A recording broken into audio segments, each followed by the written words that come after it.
All right, guys, we're back live for our Big 12 Conference Football preview. This is Marc Lawrence, along with our cast of experts, Jim Feist, the legend himself from Las Vegas, Andy Iskoe from TheLogicalApproach.com in Las Vegas, and our producer extraordinaire, Greg DePalma from Prime Sports Network. I welcome you to the show.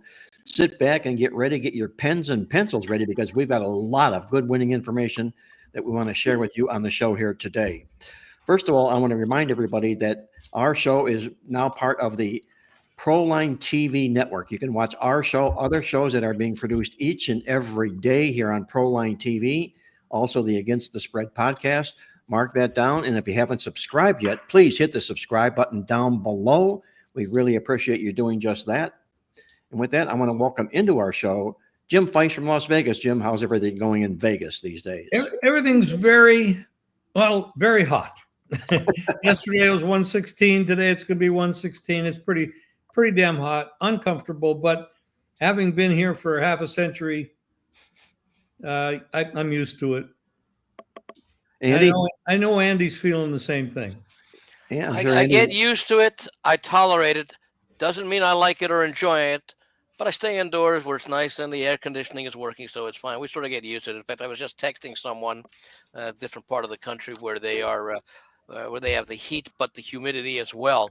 That I just realized we have temperatures where our daily highs are the 90s, well into October. And in fact, I think the average high temperature, even in the month of September, the first month of football, is 95 degrees. So here we are. We're July 10th right now. So that's a good 2.5 months before we get even into early October. So the heat's here to stay, and so am I.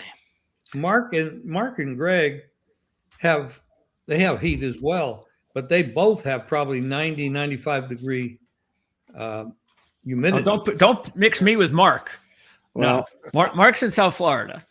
You're both on the East Coast. Oh, that's a big difference, though, right, Mark? I'll go all in on the humidity. I think I've got everybody covered. Yes.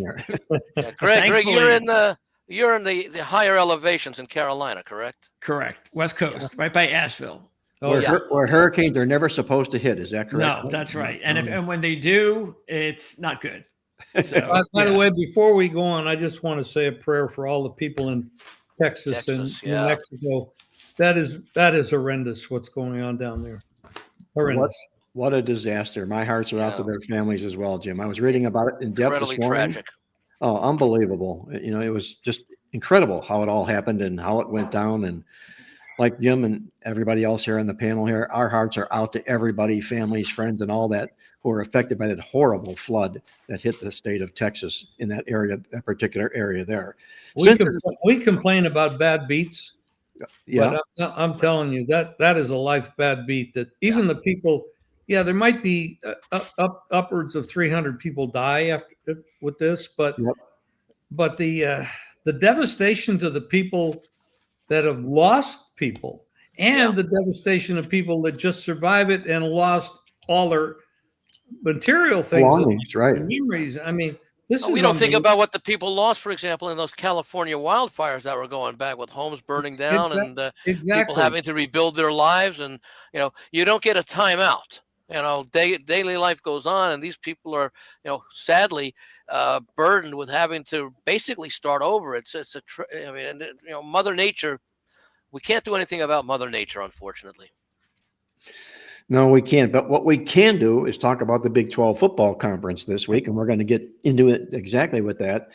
And since this is a Big 12 show, I want to remind everybody that you can watch the insightful interviews with Oklahoma State that was recorded on Monday and on BYU this Friday on ProLine TV. Those are being done by Greg DePalma, and I believe Jim Feist is co-hosting on those, or is Andy? I'm not sure which, but nonetheless, Jim, okay.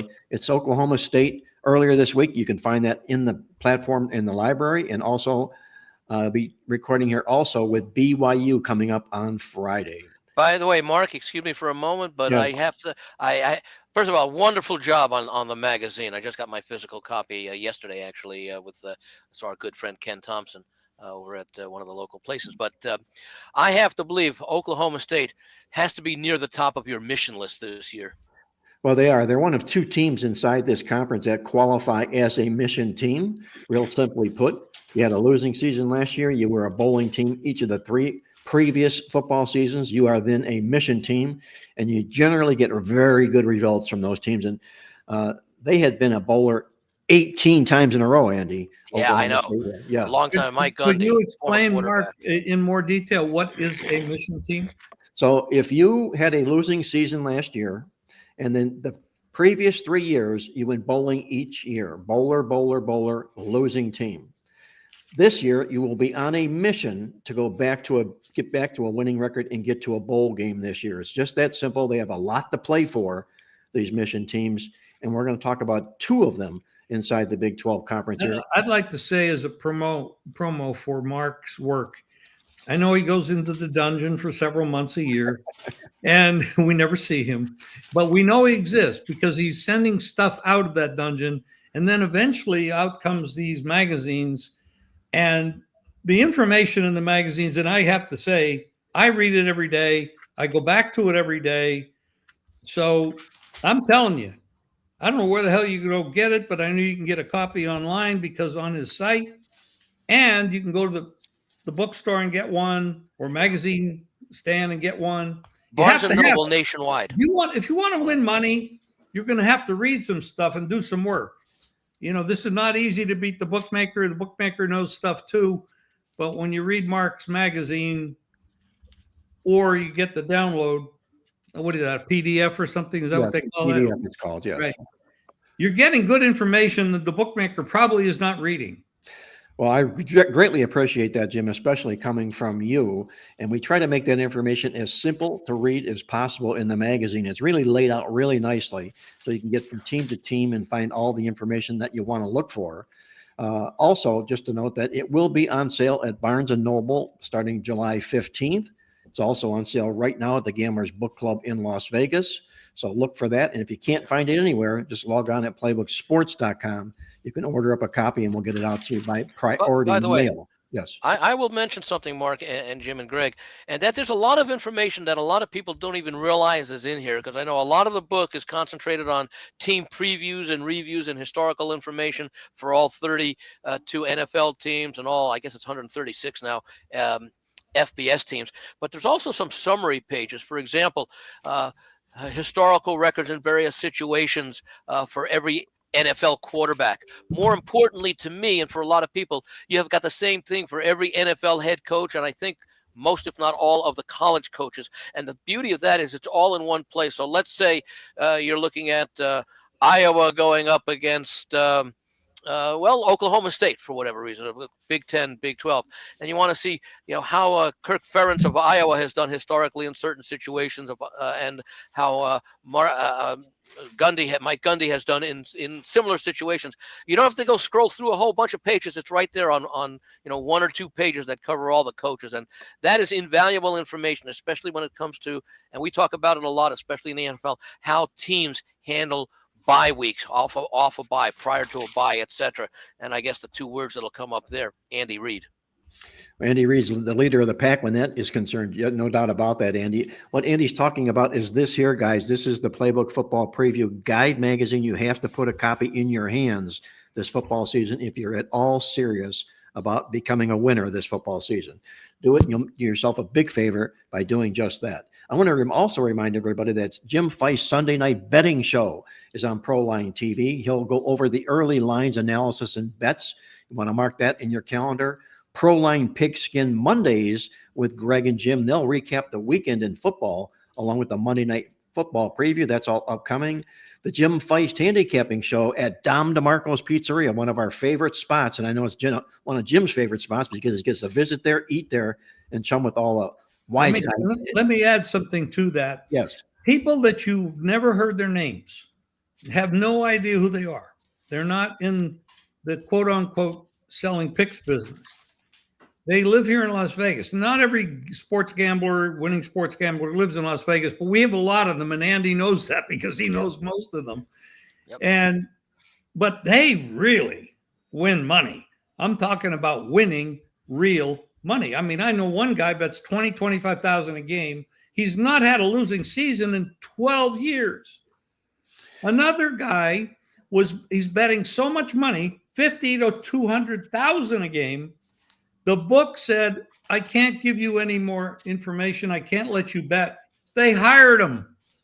Made $1 million a year not to bet there, but consult with their lines. I'm talking about serious people.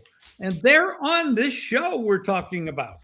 You have to mark that down, guys. It's the Pizza Show with Jim Feist. Will it be every Thursday coming this football season, Jim? No, we changed. It was going to be Monday. We switched it to Wednesday. Your show is on Thursday. Okay, we're doing Thursday. Jim's going to be Wednesdays with the Pizza Show. You want to watch that. You'll be able to do just that on ProLine TV. And by the way, more than just the pizza is great food over at Del Marco's. Oh my God, yes. That's what everybody says. Outstanding food. Jim is also going to be hosting the NFL Teaser and NFL Alternate Lines with Andy Iskoe, as well as the Totals and Props with Victor King upcoming on ProLine TV. And finally, the ProLine Pigskin Fridays with Jim, Greg, and myself. We're going to give our final analysis and picks on the weekend football games and the college and pro football cards. That's a whole lot of information that's going to be coming forth with here on ProLine TV. So get ready for what we hope will be a wonderful football season. One addition, Mark, that we haven't talked too much about. Yes. And I basically have just learned this to a great degree and didn't realize how much I was leaving on the table. Betting alternative lines. Yeah. It can be very profitable. And I was kind of missing the boat on this until I talked to someone. So if you're betting over 42.5, and whether it's college or pro, it doesn't really, or basketball, it doesn't make any difference. Why not expand your thinking? I mean, not all games end up within 1 or 2 points of what the number is, whether it's point spread or total, but there's probably more deviation on variance in the total. Why not bet over 45.5 or 46.5 and get 3-1? Yeah. Yep. So if you're betting $100 over 42.5, why don't you take $50 and go over 45.5? Yeah, raise the bar, take more back. I like that. And let's not confuse that with what people say, well, you're betting a bad number. That's not true. Betting a bad number is you're laying 7.5 when the prevailing line around town is 7. Betting an alternate line or not betting when a similar situation when it's not laying a bad number is, let's say the line is 7 and you're laying 9. You're laying 9, but you're not laying the 110. You're getting plus 230 for taking, quote unquote, the worst of it. But the worst of it is being compensated by the fact that you're getting a much better VIG attached. You're getting a positive VIG as opposed to laying a VIG. Absolute. You must watch these shows that Andy, Victor, and I are going to be doing on this, because you will raise your profit level, your return on investment astronomically. Believe me, I've been doing this 6 decades. All this stuff wasn't available 6 decades ago, but it is now, which is probably why I'm behind the curve on it a little. But we're going to pick up the pace and teach you how to do this. Well, I like what you said, Jim. You're learning as well as you're going along with this stuff. There's things out there that you were not even aware of that now today you are. I think we all are. Yes. If you stop learning, you got no chance. You have to be learning. The thing about life is we always reject change. Yeah. I mean, it's a normal thing. I like, the good old days were better. Old days were better. That's not always true. Some of the good old days were better. Some of the new days are better. And if you want to stop change, stop having babies, because they find out new things and teach us new things. And we have to be willing to learn from them as well as they should be willing to learn from us. But I'm learning because I love change. I actually enjoy it. And this is what the kids are doing. They're betting props. They're betting alternatives. And I'm saying, what the hell? This makes sense.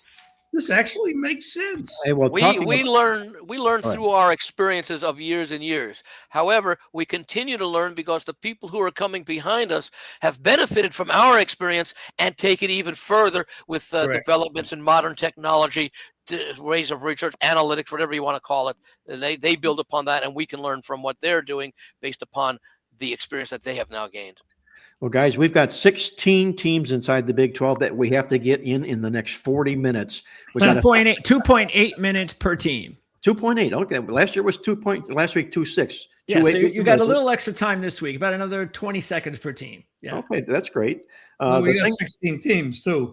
One less team. We'll be back here next Wednesday, guys. But before we come back here, I want you to know, and I mentioned that NC State BYU previews are upcoming here on Pro. You mean next Thursday? Yes, next Thursday. I'm sorry. Wednesday, yes, next Thursday. We but in between now and next Thursday, you've got on the ProLine TV network a review of Oklahoma State, a review of Duke on Tuesday, Texas on Wednesday. So check in each and every day at ProLine TV. You're going to walk away knowing a lot more than you did before you logged on. So let's get to it, guys, the Big 12 Conference. And the one thing that jumps out to me, just jumps off the page about the Big 12 Conference this year, is there's a ton of parity inside this conference, to the point that there's no team in this conference that has a season win total of more than 8.5 wins. And we're talking about a Power 4 conference here, but nobody with a season win total of 8.5. I don't know if that's good news or bad news. By the way, Mark, to that same point, you take a look at the 4 major conferences and the favored teams. Okay, SEC, Texas plus 300 is the favorite. Clemson plus 115 is the favorite. Big Ten, Ohio State plus 225. You got to double that, a little more than double that. In the Big 12, the 2 co-favorites, Arizona State, are plus 500. Yeah, that's how parity. That's exactly what it is. It's all about parity. And the one interesting thing here, guys, as we begin to kick this off, we'll start it out alphabetically and go all the way through. And everything we talk about, or at least what I share with you, the guys will also throw in their nuggets as here as we go along. All comes from that Playbook Football Preview Guide magazine. It's a bit of the write-ups that we did on each and every team. I'm going to talk about Arizona first, the Wildcats that come in here this year. 17 returning starters, a 5.5 season win total, and they should get off to a pretty good start most of the season because 5 of their first 6 games are at home for the Arizona Wildcats this football season here. They lost McMillan, their star wide receiver, to the National Football League draft. That's a huge, huge loss for this football program. They're going to have to make that up. Any thoughts you guys might have on Arizona this year? I think they may go backwards this year. That was a big, big loss to lose McMillan to the draft. Well, as good as McMillan was, the problem is they didn't play very well. They lost their head coach, who dumped them for Washington, left them dry, which was really sad because I think they were building something nice at Arizona. Jed Fish was doing a good job. He gets the Washington job. And Brett Brennan, who we like, he did a really good job at San Jose State. And I think he'll do a good job here, but he was he brought in a little late. And so they had a really disappointing season last season. The good news is the quarterback did return, Noah Fafita, and he has a really bright future. So a lot of people thought he'd leave, transfer out. But that's the kid to keep an eye on, is the quarterback at Arizona, and give Brett Brennan a chance because he's done a good job rebuilding programs before. Well, this will be his second season with Arizona. He brings in 53 new players into the program this year, 25 by way of transfer. So there's going to be a whole new look to this Arizona football team. We'll see exactly how it all shakes out. Arizona State, I want to move on to next. And Arizona, by the way, opens at home, 12.5-point favorite over Hawaii. The total went from 52.5 to 54. Betting it over. And you mentioned the 5.5 season win total. If you like the over, as I do, it's a plus VIG. I think it's plus 120 to plus 130 in that range. And just taking a look, that very favorable early start to the season. I'm just going to make a general comment about the Big 12. Last year, remember, you had all those new teams coming in, so there was a lot of learning curve, especially the teams with the new coaches and all that. And I think that last year, some of the teams, and we talked before we went on about a team like Oklahoma State being a mission team, had a horrible year last year. I think a lot of the existing teams in the Big 12 said, you're coming into our conference. We are still the kings of our conference. And, oh, by the way, they may have taken the teams like the Arizona teams a little bit lightly. And at the same time, they also said, hey, this is our year now to win the Big 12 because Texas and Oklahoma are gone. And it didn't pan out for a number of the teams that thought were going to be in contention. I think we're going to see some of the teams that struggled more than expected last year will bounce back this year. Well, the kissing cousin for Arizona guys, this obviously is Arizona State. Had a big season last year. And in fact, they improved 8 net games on the season last year. That was the biggest win improvement from any FBS team last year, from a 3-win season that they did last year. It was so big, in fact, they were picked to finish 16th dead last in the Pac-12 last year, and they won the conference. And because they did that, the Pac-12 this year, the Big 12 this year decided we are not going to have a preseason poll this year. They were red-faced with all the egg they had on their face from what Arizona State did last year. So there is no preseason poll amongst the Big 12 football Cowards. teams. That's a very cowardly thing to. It's like, hey, it's okay to be wrong as long as you're not wrong every year. Every So year. You have years like that. If you don't succeed at first, quit. That's what they're doing. That's what they did. But I'm going to say this about Arizona State. They're the number 2 ranked team in overall returning production this year. So everything they did last year is coming up roses this year because their 1 and 2, 3 deeps are back in force this year for this football team. Now, can they match what they did By the way, last football just season? a moment.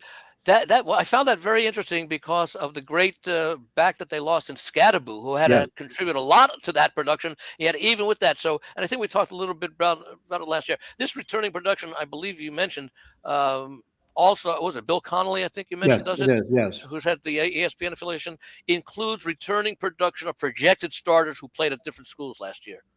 What is their first game? Mark? Oh, they're not playing Northern anybody Arizona. worthwhile. Yeah. Northern Arizona. Week 2, though, they're at Mississippi State, so that's a good opponent. But yeah, week 1, they're playing one of those weak schools. Unfortunately, keep in mind Sam Levitt's back, and that's important. That's the quarterback, and also Jordan Tyson is a very good receiver. He was part of the whole rebuild by Arizona State last year. Unfortunately, he got hurt. Was not available late in the year, was not available in the playoff game. And that was very disappointing because they were still very competitive, almost beat Texas without him. So at least Levitt and Tyson are back, even though Scadaboo's gone.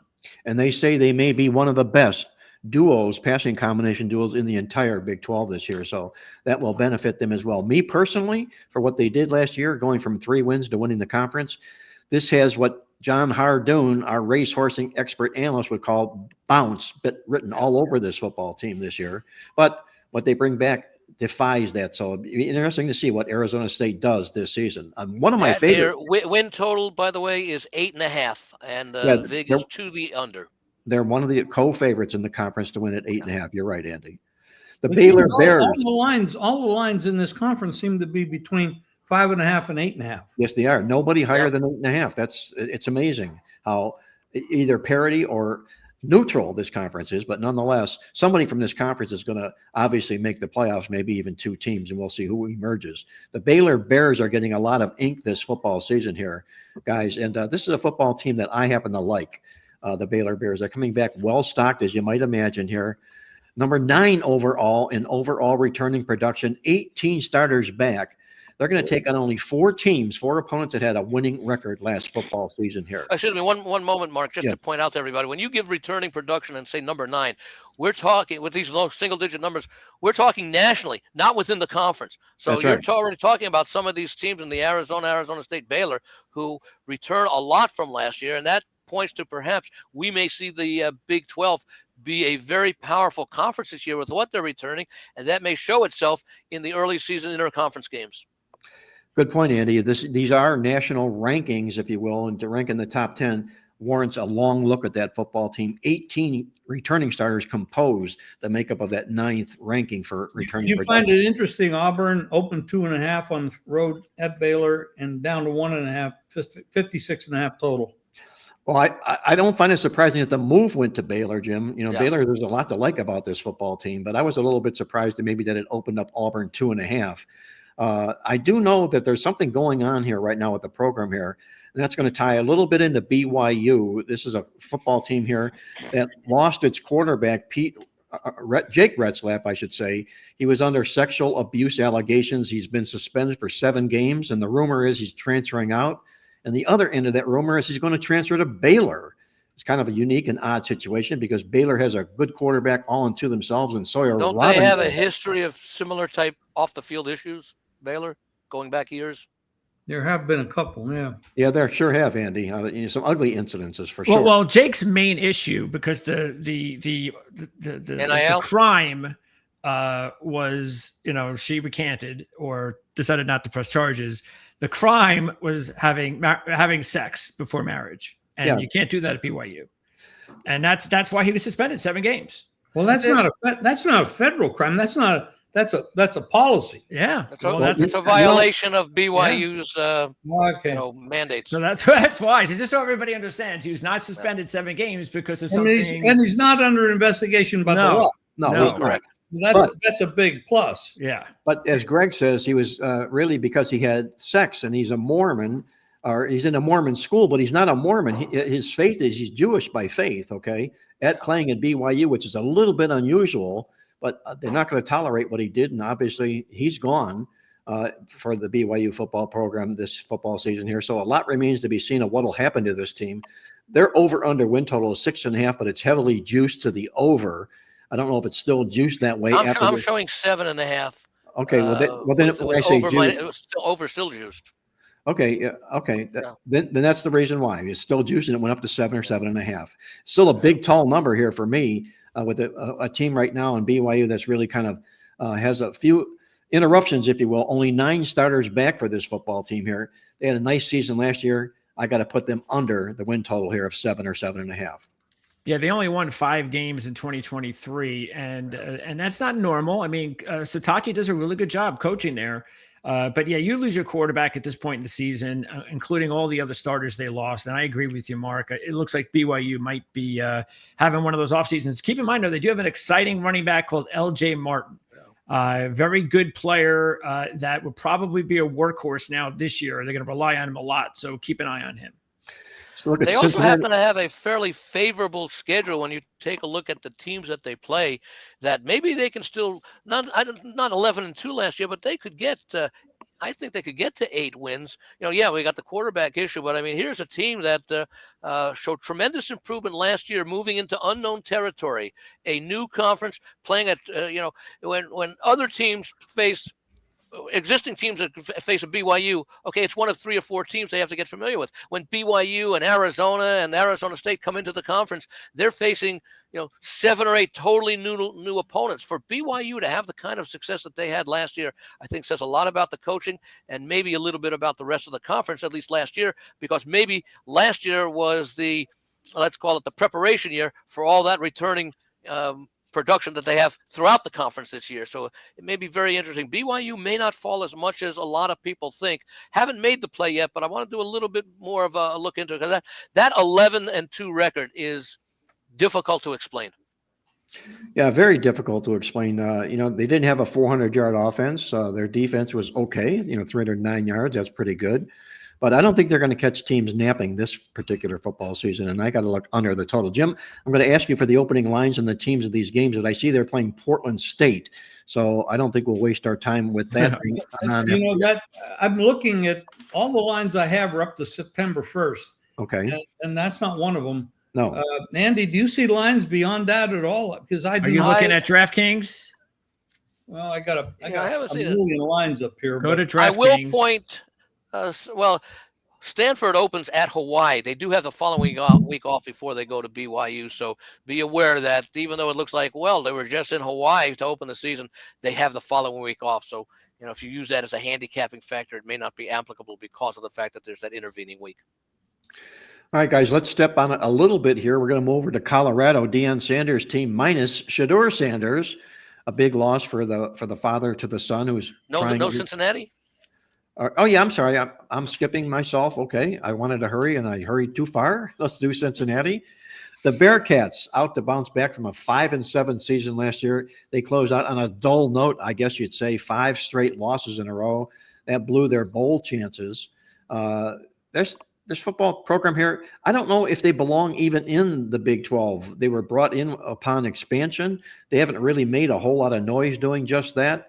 But I'll say this, that after they do have coming in here off consecutive losing seasons, that's the first time since 2016 and 2017. The last time they did that, then they bounced back and went 11-2 the following year. So you're going to look at a football program here with 6 wins for their over-under season win total, which is dead right where it should be, because if they win 6, they'll be bowling. If they don't, they won't. I don't have a whole lot more to say about Cincinnati unless anybody else wants to jump in. Well, I see them a 6.5-point underdog at home, 49.5. I don't see any movement on the game. But you're talking about the Nebraska game? Nebraska 6.5. Yeah, that's going to be at Arrowhead. Okay. Yeah. So it might look like a home game, but it will be at Arrowhead. Yeah, I'm actually surprised the line's only 6.5. Nebraska is clearly a better team than Cincinnati. A lot of expectations this year. They're also in a better conference, and I think this might be it for Scott Satterfield at Cincinnati. Yeah, it will be if he doesn't win this football season. If he doesn't go well, bowling, when you take a look at his 7-13-2 ATS record, the alumni can't be too happy with not just what's going on in the field, but also going what's on at the candy store. Okay, let's move over to that Colorado team that I was a little bit premature on here, with Deion Sanders having to do it without Shedeur Sanders, currently involved in that big four-way quarterback position opening in Cleveland with the Browns. And one day I hear good things about him, the next day I hear bad things about him. Yeah, me too. Yeah, you know, that sounds like Shedeur Sanders. Yes, it sure does. That's why he wasn't drafted in the first round. Continuing to explain why he dropped as far as he did. A lot of this stuff coming out. Well, they're all about the money, those Sanders boys are. The father just signed a $54 million contract, if you will. It's over $10 million a year to coach Colorado. Come on, man. Colorado. Wow. Yeah, we're not talking Alabama or something like that. But he's at least juiced the program, and there is fans in there. A lot of people have been watching this football program, too. Last year, they said 54 million people tuned in and watched the Colorado Buffaloes last football season here. That's why he got paid so much money. That's bringing in the eyeballs, and probably their merch is being sold too. I'm sure it is. 6 wins for their over-under win total here this year. I'm on the fence about that as well. Again, I'm not a big Deion Sanders fan. I don't like the inconsistency, if you will, about his teams. There's never anything consistently good. The offense sputters up and down. The defense, you never know what you're going to get from game to game. But I do have to give them their credit. They did bounce back last year when they needed to do just that. He is a showman. He opens up. He took over a team that had gone 1-11, improved to 4-8 his first year, and then more than doubled that win total. So and he could coach below Jackson State. He showed that he could coach at the lower level as well. So not a terrible surprise, other than it was a big step up in class as far as the athletes he was coaching against. He's a showman. Yes, he is. They're opening up a 3.5-point underdog to Georgia Tech in game 1. Keep an eye on the quarterback, Salter. Very good quarterback over from Liberty. A lot of winning. Good play. Very lucky to have him. But this is going to be interesting to find out how there's two coaches I want to keep an eye on, Indiana and Colorado, because Indiana, we'll talk about them in a few weeks. A lot of transfers that came over from his program. Colorado, same thing. He had all these players, his son, his family that came with him. They're all gone now. So what happens after all of those players that are used to being in his system are gone? How does he now handle that? And that's going to be the interesting thing this season. He's probably in the right locker room, Greg. And I'll say this because Salter's on record as calling himself one of the best quarterbacks in the country. I don't know about that. He was a really good group of 5 quarterback. I'm not so sure how he's going to do in the Power 4, but again, he is a good quarterback. Maybe that's what Deion Sanders wants to hear. Who knows? That's right. The Houston Cougars come in this year, guys, dead last in the conference last year in scoring. They do take on the easiest schedule in the conference this year, number 15 overall in the country. They've got 18 starters back. They rank number 20 overall in returning production. There's a lot of good things to like about there. And as you guys know, I'm a huge Willie Fritz fan. It's year number 2 for him in Houston. I'm going to look for nice things for him to happen here. He's got an offensive coordinator, was gone. He's been replaced now by Slade Nagel. But again, it's all about Willie Fritz in this football program here. The fact that they do have a really good, if you will, soft schedule here, but they have to pick up the offense to use it. It's 6.5 for the season win total. But with those 18 starters and number 20 overall returning production, I'm going to look for them to win 7 games this year. Yep. Yeah, I agree. One of those transfers is Casey Wigman, the quarterback, who pretty much was disappointing at Texas A&M. A lot of people thought Texas A&M would be a team to keep an eye on last year, including you and I, Mark. Unfortunately, the quarterback position let him down, including Wigman. So he transfers at Houston. So that's a good opportunity for him. It's interesting taking a look at their depth chart at Ourlads and take a look at all these players in orange. These are all transfers. So these are 5 out of 11 on defense, and then take a look at the offense. Whoa. 9 of 11 projected starters are new on Houston this year. Well, that's what he had to do, Greg. He's got to shore this defense up, and he went out and did the work. He did just that. So We'll see how good of a job we can grade him for doing it. If he did a good job doing just that, they could be an effective football team. A lot of unknowns about Houston this year, but again, it's all to me about Willie Fritz. Let's talk about Iowa State here. And you talk about one of the best coaches in college football. In my mind, I don't think the guy gets enough credit. Yeah. Matt Campbell. He's had 9 consecutive 11-win seasons in a row. That's a bar bet you'd probably win if you ask people to tell you, name to me any of the coaches here that have won 11 games or more 9 years in a row. That's Matt Campbell. He comes in here. He did a great job once again last football season here. He came over with a great reputation at Toledo from the Toledo. back. Yes, he did. Your home area, and continued to carry it over in what had been has been a very competitive Big 12 conference since he's been there. Exactly right. A little bit light, if you will, returning starter-wise, 13, number 41 overall returning production, 7.5 wins for a season win total. That's rather low for a Matt Campbell-type football team coming off a real good year. But he's got a quarterback on Rocco Becht, who 59 total touchdowns the last 2 years. That's more, or there are only, I should say, 9 other quarterbacks in the entire conference that have that many as Rocco Becht does. I'm going to take a long look at Iowa State, especially in underdog roles. I love Matt Campbell when he dresses up as an underdog. Whenever I play on his team, I also play on the money line as well, because when he wins as a dog and covers as a dog, he usually wins the game. What was that trend you said again? Kansas State looks like a 3.5-point favorite in this game.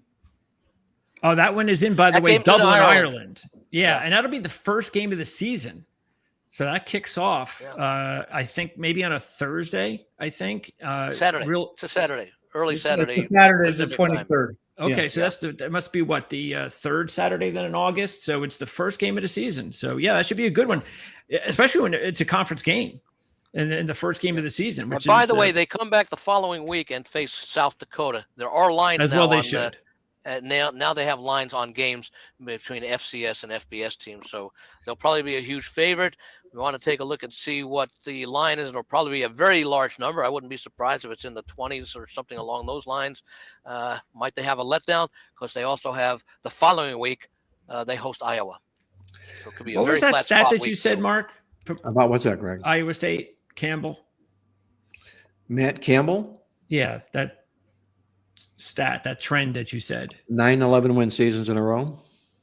9-11 win seasons in a row? Yes. Yeah, that's not right. There's something. No, 2022 they had a bad year. Yeah, it's got to be something else. Well, yeah, just double check that. I'll double check something else. It may be 9 overall 11 win seasons. Maybe that's probably it. Okay, maybe even dating back to Toledo. So that'll be it. Okay, I probably had a little bit of an adjective in there, a little bit of a. I just wanted to check that. Yeah, 9-11 win seasons. He'd be coaching the NFL. That's for sure. I'm surprised he isn't coaching in the NFL right now. Forget that bar bet, guys, that I just talked about. Just forget it. Just toss it right out. The Big 12 is really loaded with good head coaches. Either that or make the bet with someone who you've just supplied with 5 drinks. That's a real bar bet. I said the Big 12 has a lot of really good head coaches. Lance Leipold from Kansas is just one of those. He's really turned this program around on its ear. Here's a football team that comes in here. Leipold had never had a winning season after a losing season. He's coming in off of a losing season here. Will he not have a winning season this year? The only one team he had that did have a winning season after a losing season was Wisconsin Whitewater, a Division III football team where he went 15-0, and that's what elevated him to the status that he's at here right now. So he's going to have to do something this year that he hasn't done with Kansas, and that's to bounce back off of a losing football season. But it's all going to be about Jalen Daniels, their 6th-year quarterback. He had a knee injury last football season. It cost him dearly. He was a little bit wobbly in spring practice this year. He started 33 football games. He's missed time in both 22 and 23 with that same knee. So they're going to go as far as Jalen Daniels takes his football program here. They've got this football team here now with 7 wins. That might be a little bit advantageous for Kansas, not knowing the situation with Daniels. And if I'm a guy that wants to rely on healthy quarterbacks, I'd probably pass on that total with this football team because you don't know about Daniels. 14-point favorite in game 1 against Fresno, 52-51 total. Well, again, that's a pretty healthy number. But I think we know he's a good coach because he got this job with the job that he did turning around a Buffalo program, which since he left has gone down. Yes, exactly right. Good point, Andy. You know, he resurrected that team. He's resurrected this team. We'll see whether or not it continues this year. Look at his, if you will, his kissing cousin in the state again, Kansas State. Chris Kleiman, another great head coach. He's had 5 of 6 teams that he's had at the FBS level here have won 8 or more games. He's got a season win total of 8.5 this year. He's a co-favorite to win the Big 12 once again this football season here. Which, by the way, each of the last 3 seasons, 9-4, 9-4, 10-4. Now that includes bowl games. Of course, the regular season wins don't. That doesn't include that. So now it's down to 8.5. And once again, Mark, he doesn't have maybe a lot of starters coming back, but look where he ranks returning production. And you mentioned the quarterback. Yeah, number 14 overall. And he went out and he got 14 transfers, 7 on each side of the football coming into this football season here. A very, very good head coach. He won't get out-coached too many times. Kleiman, I should say, in this particular role. I don't know about any team getting 9 wins this season here, because this is a conference that not only has a lot of parity. Parity means if they're what they say they are, they're going to be knocking each other off with regularity. So who will withstand all that? The question is going to be who, if anybody, will win 9 games inside this Big 12 conference here. Kansas State is one of those co-favorites. They have a quarterback, Avery Johnson, that I really expected would have taken off a little bit more last year, because he did start his freshman season, his true freshman season. He's got a load of talent. So maybe there is another gear there that we all expected out of him. So keep an eye on Avery Johnson, because if he can have that type of breakout year and become one of the top players in the conference, then obviously they're going to have a much better team than people think. Well, the biggest question mark of all what happened, like the WTF team of all of college football last year, had to be Oklahoma State. They were a team that came back last year just loaded to the gills with returning starters, number 3 overall in that particular mark. Tons of returning starters in production, as I mentioned here. And they dropped an egg last football season here. They become a mission team. I mentioned earlier, they've gone bowling 18 years in a row. They lost last year. That makes them a viable mission team. And they started 3-0 last year. On top of it. So what happened to that football program here? I mean, the chef probably got fired because he served up a bad meal and they just couldn't get it out of him all football season long. I couldn't get over. They had Ollie Gordon, didn't they, Andy? Also, the running back. He was like first team All-American or something going into the season. Yeah, and they returned what? You showed that last year they returned 10 starters. Yep. On offense, 9 on defense, which is like unheard of, especially with transfer portals going in. Although, again, maybe last year part of that included. Although portal transfer, I don't think was as active 2 years ago as it was last year, prior to this season. And they're going to be playing at Oregon week 2. So we're going to find out about Oklahoma State. And they also going to have a young quarterback that either way, whoever is the quarterback is going to be a young, inexperienced quarterback. So it could be another long season. I venture to think that if it's another bad year for Mike Gundy, since it's year 21, I'm not sure whether or not there'll be a year 22 for him. Well, I don't think they'll pink slip him. He may voluntarily step down. He's just been legendary. He was also the quarterback there before he was the head coach. Yes, he was. Yes, he was. Very, very thin, as mentioned, Greg, on returning production here. Number 90. That's not good overall in returning production. Well, it might be for a team that went 3-9. Yeah, you get rid of it. Might not be a bad thing. No, it might end up being a good thing. Maybe there were some problem issues that have never come to the surface. Because there's no explaining how a team with that talent would lose 9 straight games. But that they did. But keep an eye on Oklahoma State. They're a football team. Yep. Even despite the fact that they're light on returning starters at the 5.5 win total here, and I'll be stunned if this mission team is not back in a bowl game this year. And if I'm right on that, you can go over that 5.5 win total. I'm definitely going over that total. I mean, you just go back. 18 years in bowl games. That means that's 18 years of 6-6 or 7-6 or better. Guy can coach. Yes, he can coach. And coming off of that 3-9 season, the way they started. He probably working 18-hour days during the off season. I would call this a major reverse bounce team this football season here from where they plummeted to last year and where they can get back to this year. Big 10 or Big 12 title between 3,000 and 5,500 to win the title. Wow, to win the Big 12 title? Yeah. Well, with all the parity, Jim, to that I could say you got to take a stab at that. That's a nice price. I got $50 on that. I'll put it on. I didn't, but I will. But somehow your $50 isn't the same as my $50, Jim. That's what I know. Mark, where does he stand tenure-wise, 21st year? Ferenc, I believe, is what, 27, 28? Yeah, he's got to be knocking right at Kirk Ferentz's He's got to be door right here. there, certainly top 5, if not number 2. He certainly does, Andy. That's a good question. Which, by the way, also shows a tremendous amount of loyalty, because a guy who has that kind of success probably had entertained offers from the NFL, or from maybe going. How old is Mike Gundy? He's got to be probably he's not an old guy. 50s. Yeah, he's not an mid-late old 50s guy. at that. Okay. Yeah, I mean, figure I remember when he was a quarterback. Yeah. Yes, right. Yeah. When he was quarterbacking. Yeah. Let's go over to TCU, guys, the football program that made some noise a little while back. Then they got demolished in the college football playoffs, but slowly fighting their way back. They were the number 2 best defense in the Big 12 last football season here. Only 15 starters back, number 31 overall in returning production. Those are okay numbers. There's nothing to really diss about that. But it's been a wild ride for this football program here. 7 years of alternating winning season, losing season, winning season, losing season. 7 years in a row doing just that.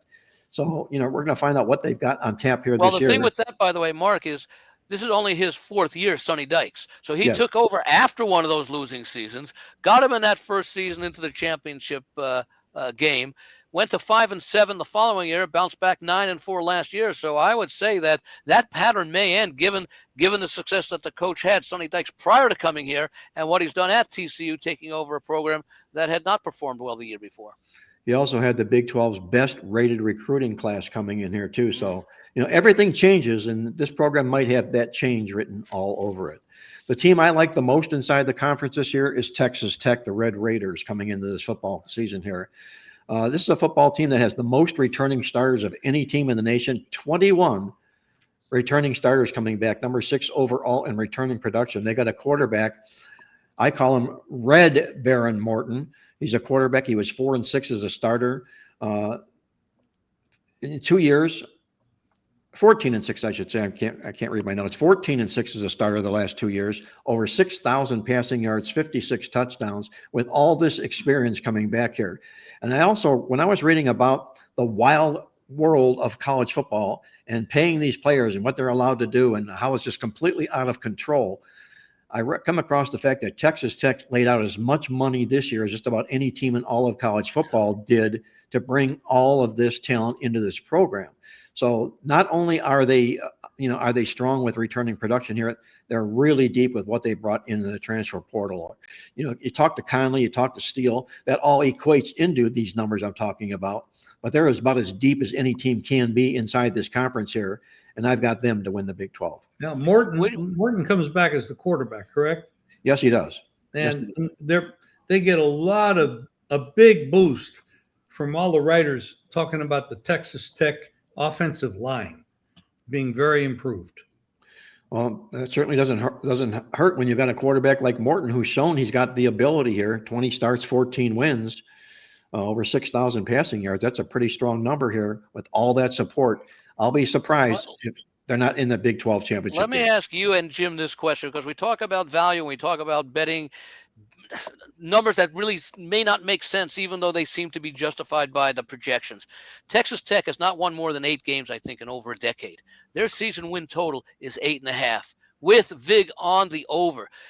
Is that asking an awful lot, despite the returning and the balance of the conference, to do something that you haven't been able to do in over a decade? It is, Andy, but you also have to look at the circumstances. Look at what we're talking about, how well stocked this football team is here this year. Now, can they live up to that expectation? That's the question, okay? Well, by the way, the other thing is, we've already talked about a number of these teams in the conference who are also very well stocked in terms of returning production. Exactly right. They're going to be playing teams that may not be quite as stocked, but you're asking a team to win 9 games in a conference that appears to be clearly stronger and returning a lot of production from last season. I'm not saying that they won't win 9 or 10 games, but I'm saying asking them to go over a number 8.5 where they haven't done it in over a decade. Even though I love the coach McGuire, that to me it doesn't seem like it's a great bet given the parity within the conference and the fact that, and related to that, the fact that the many other teams in the conference also return an awful lot. Can you see 4 losses on their schedule, I guess is what I'm saying. Well, the first thing you have to do when you ask a question like that is go look at their road games. Where are they? They're at Utah, they're at Houston, they're at Arizona State, at Kansas State, and at West Virginia. Put a blanket over all those teams. They're all just about the same parity-wise, which is what the Big 12 is all about. Yeah. So from those 5 road games, can they win 3? That's the question. If Mark, on a national basis outside the conference, do the best teams in this conference stand up to the best teams in the nation? No. Okay. No. And that's why the season win total 8.5 is the highest, because keep in mind we didn't think so last year, and then Arizona State almost made it into the championship game. Yeah, look at the rules they changed the preseason bowls, for something like that. I think Andy's point though is the one that I'm the most concerned with Texas Tech is not just it's mostly not just 10 years or whatever the time has been since they went over 8 games, but just even this group here and all of the attention that will be brought upon it after they get off to a quick start, because their schedule is pretty simple early on. And can they deal with those expectations? I don't know. I don't know. I actually myself would bet against it. But as Andy said, I like McGuire. Yeah. There's talent on this team. They have a veteran quarterback. There's some good things to like, but to bet your own money that they're going to do something they haven't done and all that pressure that will be on them to do that's something I'm not sure they can do. But hey, it is the Big 12. And I think that's an advantage because, like what happened last year, anything can happen when you have teams that were predicted to be the last 2 place teams in the conference go all the way to the top. Then that means it's a wide open conference, and that means it go ahead. Mark, one thing, and that is you probably have these records. But one thing I'm looking at when I'm looking at Texas Tech's schedule is I'm looking to perhaps make my a play on them in their 4th game of the season at Utah. Now, this is something that you probably track how teams do when they open with, say, their first 3 or 4 games at home and take to the road for the first time. And that's what the situation with Texas Tech is, especially because they've got 2 gimme wins against Arkansas, Pine Bluff, and Kent State at home the first season, and then a home game against an Oregon State team that they'll be solid favorites against, but it's still going up against much better competition than they're facing in their first 2 games. And then they're going on the road. They play in North Carolina. They opened a 1.5-point favorite, went to a 3-point favorite, and then reversed. Now North Carolina's 2.5. You're talking about the TCU game, Jim. Oh, I'm sorry. We actually didn't even bring that up. I'm glad you brought that up. That's a really good first matchup, the TCU at North Carolina matchup. Yeah, Belichick. Yeah, well, guys, if I'm introducing Texas Tech at the Big 12 press conference, the first thought that comes to my mind is one of my favorite songs by one of my favorite country singers about Texas Tech and their theme, and it would be "We've Never Been This Far Before" by Conway Twitty. And that's what you're talking about with this win total with this football program here. They've never been this far before. So Andy brings out a really valid point. Can they get over the hump? But I'm going to vote with Conway Twitty and say, yes, they can. They'll go that far this particular year. Guys, we got to get a couple more teams in here, and just 3 teams in 3 minutes. Let's see if we can put the pedal to the metal. Next guy on tap here is Central Florida, UCF. And it's the return of the prodigal son coming back here. Scott Frost goes back to UCF after making the disastrous move over to Nebraska, which was obviously the football program that he started at, but couldn't reignite that football program here. He led Central Florida to a 13-0 season back in 2017, which obviously is the reason these fans are enamored having him come back here. He's rebooted the roster with 25 transfers coming in this year, only 10 returning starters, number 93 overall in returning production. They've got just 5.5 wins for their season win total. It's going to be all about whether the team catches Scott Frost's figure this year or not. I don't like the quarterback position. I hope they have someone else in mind other than Taven Jackson, but it's his first year. And as you can see, like you said, Mark, with all these players in orange, there is an awful lot of new players that are not only going to be new to the team and to the surroundings, but even though Scott Frost used to coach there, he's back there kind of new, hadn't been there in a while. So it's too much newness to expect anything to happen this year. which I'm not really surprised that most people expect him to kind of get off to a sluggish start in year one. But I think it's a good thing. I like to see these coaches who have coached with success before at these types of programs to come back again. And I think it's good for college football. Well, it's been just about nothing but downhill for Frost since that 13-0 season that I alluded to, and that's the reason he's bouncing back like. Any thought on the 5.5 win total, Mark?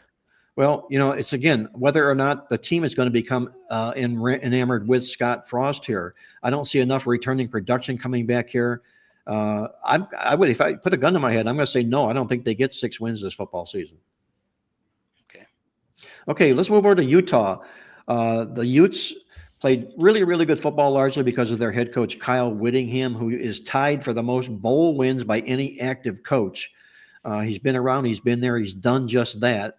They started 4-0 last football season before they ended up with 7 straight losses. That's really un-Whittingham-like to do something like that. But he brings 17 starters back, number 17 overall in returning production. Look out. That's a good number for Whittingham. Is that the other mission team?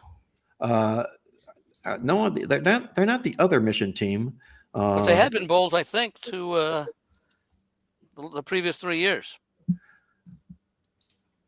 Yes, they are, Andy. Yeah. In fact, you're correct. They are the other mission team. They are indeed the other mission team. Good call on your part. They are. And by the way, that streak snapped a lengthy streak before that, because remember, the 2020 was the COVID season. They didn't go bowling there. They only played 5 games. But you go back 1, 2, 3, 4, at least 11, every other year that's in your book here. So it's 9 out of 10 years, or I'm sorry, 8 out of 10 years that they've been.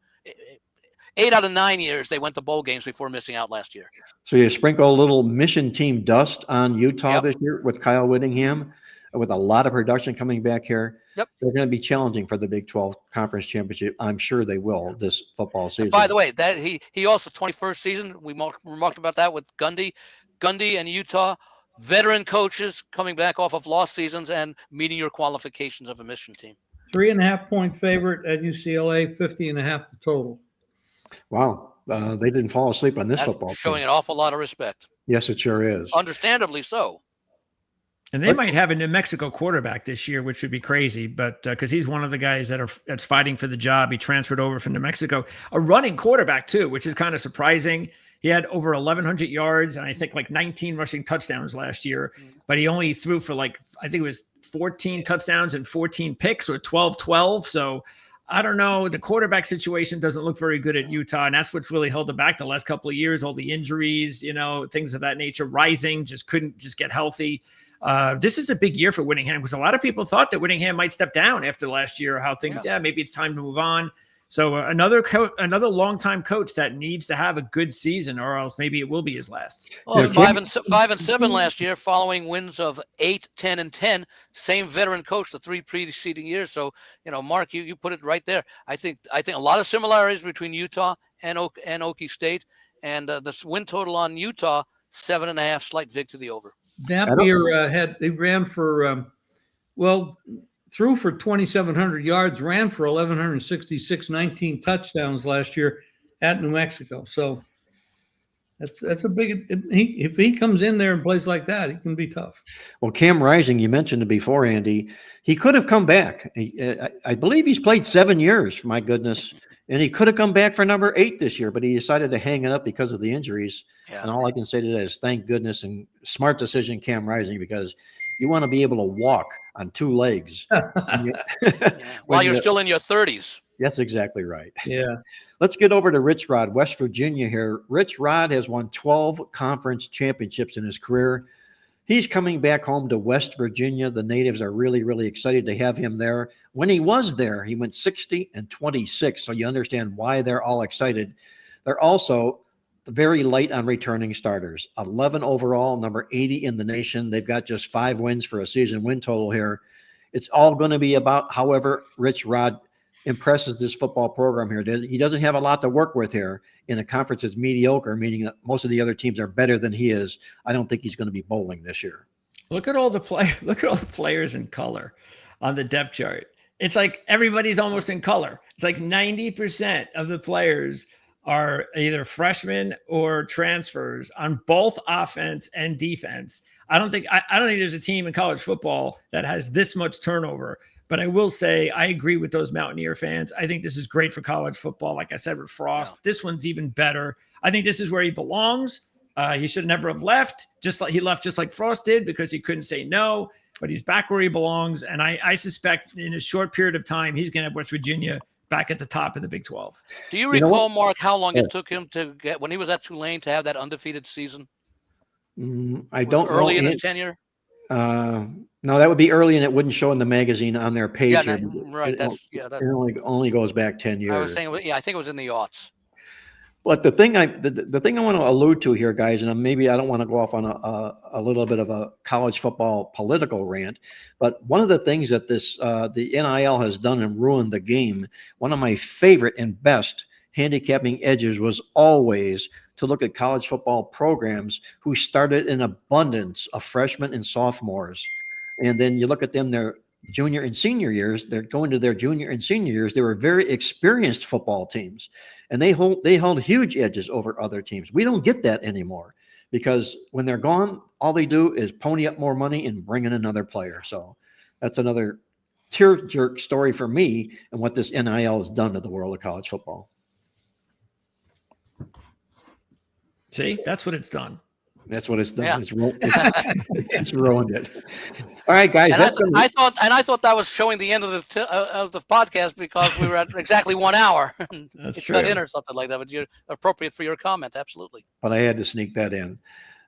So, guys, we got that Big 12 in here this week. Next week, we're going to hop over to the Big 10. Some people think that might be the best of all the Power 4 conferences. The SEC. I know someone who does. Back-to-back championships from the Big 10. SEC who? Yeah. SEC who? And SEC is now basketball. Yeah, that's it. Yeah. That leaves the ACC out cold in both sports. The one question I'm going to ask next week, though, and we'll blow it here, is if you asked anybody, this might be a good bar bet you can make here. Ohio State won the national championship. Who was the defending Big 10 champion? It wasn't Ohio State. It was Oregon. No. Yeah. It was Oregon. Well, I was saying it wasn't Michigan either. And it's going to be those same. It's going to be Oregon again, Ohio State, and then Penn State. The same, basically 3 teams because it was Penn State, Oregon in the championship game. Ohio State won the national championship, and all 3 of those teams are the top 3 teams to beat again in the Big 10. And unfortunately for your Ohio State fans, if they have the kind of season they had like last year, they won't be seated number 9. No, they will not be seated. They'll be much higher than that. That way this year. Just a quick note here, guys, that we're talking about, we're going to be making available this year a football contest, Beat the Pros contest here on ProLine TV. Our listeners will be able to participate in the contest. There'll be more information forthcoming on just that. If you're new to ProLine TV, I encourage you to hit the like button, subscribe, and ring that bell because it'll be good for everybody. You'll be well kept informed this football season. Until next week, that's going to put the wraps on this edition of Marc Lawrence Against the Spread. I want to welcome our co-host, Jim Feist, the legend himself in Las Vegas, Andy Iskoe from TheLogicalApproach.com, also in Las Vegas, and our co-host, producer, Greg DePalma. For all the guys, this is Marc Lawrence, reminding you to always remember to bet with your head, not over it, and good luck as always.